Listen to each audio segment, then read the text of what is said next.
Hi everyone, I'm Chris Geiger. Welcome to No Movies in Hell. I'm LaCroix Scott, and today we are reviewing Chevalier. Fun historical movie. Yes. I,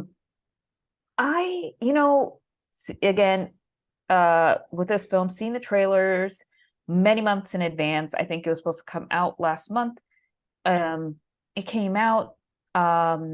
I like the work of the writer, Stephanie Robinson. She writes for Atlanta, the television series that was on FX. Oh, Um, and I've never seen Harrison Jr.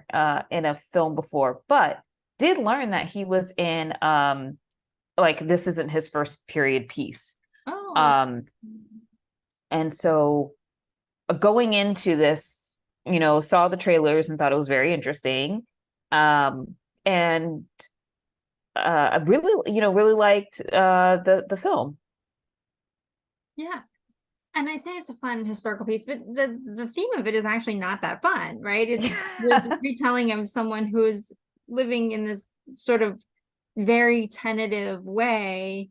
He's not really accepted where he lives. He's not accepted outside of that. So in how he tries to leverage that to help with the revolution. So, Mhm. but it was a fun movie to watch. The costumes were great. The Oh sets were yes, great. I yes. like a good sword, like, fencing scene. So I had a couple of The those. jewelry. The jewelry was great. We Yeah, got high quality jewelry. right, right. Period appropriate. Yes. All good. Um, yeah, and I had never seen the guy who was the star. It didn't, there weren't even any cameos of other people that I recognized. I didn't know who played Marie Antoinette. I didn't know anyone. Yeah, Yeah.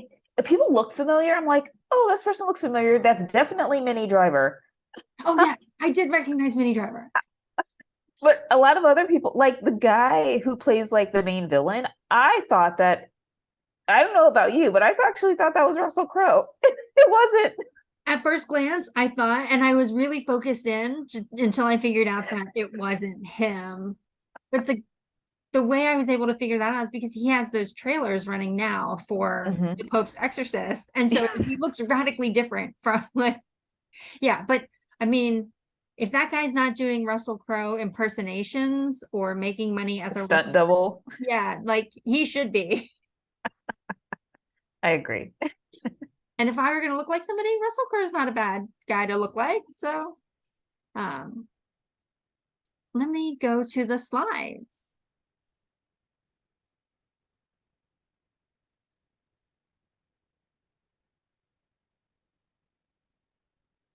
So you gave it slightly higher than I did.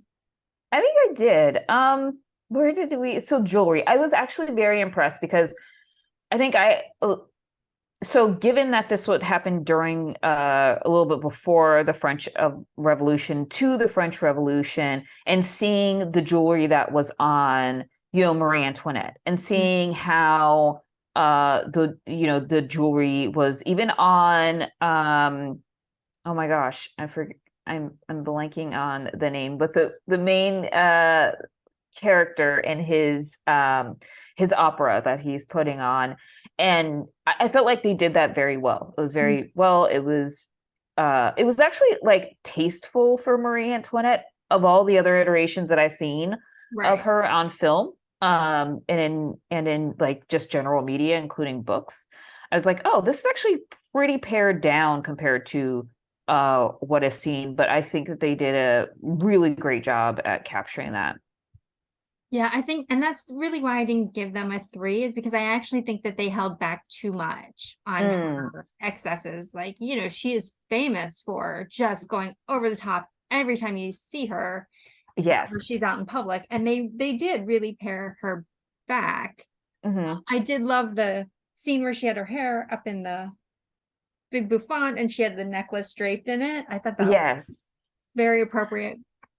I Um, I thought like maybe that was the intention, right? Because it's set in this way and it kind of wanted to take, because it's his story, I was like, okay, well, maybe it's not going to be very extravagant because it's his story. So it's like kind of taking away like a little bit of her power in terms of her decoration. Mm. Um, especially like one of the scenes that we see her in, and I think he's fencing, and it's like, two security guards and then like the queen. And at first I just like didn't get it. I was like, wait, who's that woman? And I was like, oh, it's Marie Antoinette. And I Right. was like, well, it's a little pared back, and maybe it's because it's his story. It wants the intention was to put his story first.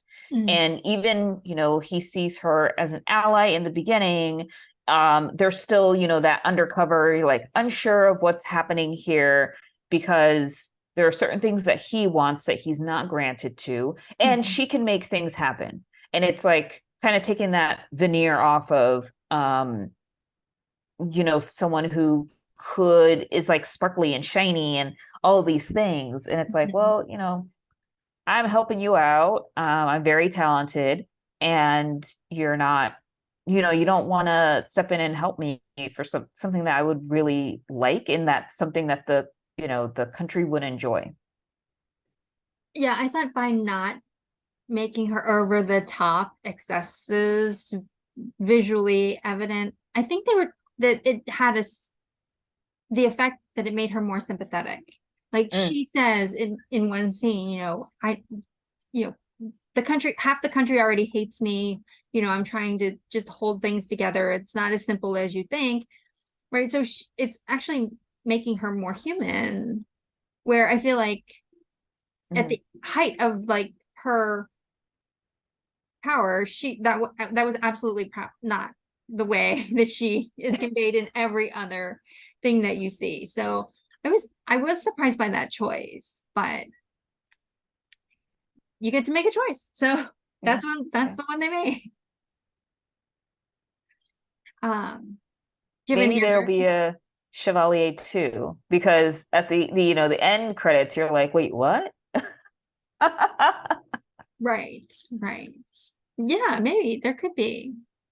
Um, I did appreciate that, like the film focused on a specific period of time, which is good because it could have been very long. I was like, okay, this this could be a very long movie. They stuck with a specific period of time, and then they left open this window, which would have been really interesting if there were like a sequel and they covered uh his time in leading up the war efforts, which is crazy. It's like all these Renaissance people back in the day had so many hats that they wore. And it's like, well, what am I doing? Trying to survive. right, right. Um, I mean, yeah. So maybe there will be a Chevalier too. I had to look up what Chevalier meant after the movie. Yeah.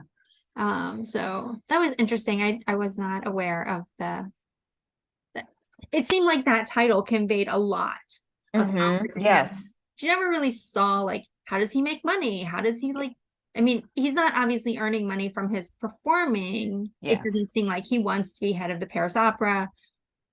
So that question was never answered for me. Like, do you just get an income because you become a knight, or is it because you like I don't know. I need to I research think more. so. Like how some people hold titles and they are paid for those titles, because they're almost like seen as a public servant. Mm, Um, yeah. Or yeah, I don't know, private concerts, like yeah. How do people make money back in the day? right. You have a fabulous apartment, you have lovely clothes, you have a piano in your, living room. Like how do you afford that? Yeah. Um, do you have anything to plug in this episode? Um, no, lots of movies. And being strategic about uh films that are on the list to see. Sure, Definitely. sure. It's summer, so a lot of stuff is going to be released any minute now. Yes. Like I think May, of course, is going to be a big month. So Yeah. How can't wait. about you? Do you Um, have anything to plug? I don't. The Covenant is on the list of things to watch this weekend. So Yeah. more to come on that. Don't forget to like and subscribe. Thank you guys for watching, and we'll see you next time. Thank you.